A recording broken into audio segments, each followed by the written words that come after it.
sabi ko namamaga yung taas. Pero ngayon, hindi lang taas pag yung gitna. Kasi kung taas lang, very shallow, hindi pa significant.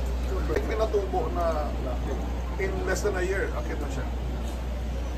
So, iba-iba pa ang rate na. Wala talaga. No. Well, the first thing I asked was ano yung pangangailangan. Kung meron pang kulang dito sa support na binibigay natin sa mga evacuees at saka yung mga na-displaced, yung wala sa evacuation center pero wala sa bahay nila. So tuloy-tuloy lang naman yun, that will be continued. Pero ang mahabang diskusyon is yung long term.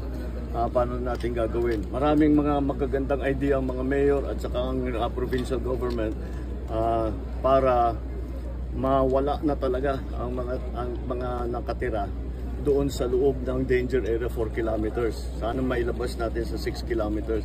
Also the proposals na meron magkakaroon ng permanent evacuation center sa labas ng danger area so that in case alert level 4, meron tatakbuhan lahat ng tao.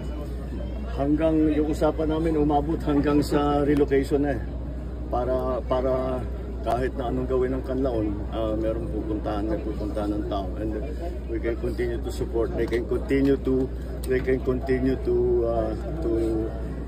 make a living. May hanap buhay pa rin sila, tuloy-tuloy pa rin yung kanilang So we'll have to, maraming agencies concerned. Essentially, because of all the plans that the local government officials have given us, because of all of that, we are going to consolidate it and we are forming a task force that will be led by OCD. Kasi there are maraming agencies ang kasama dito sa mga pinaplano natin. So that's what we have done, that's what we discussed, and that's what yan ang ways forward namin. The OCD will put together the proposals for long-term solutions, sir.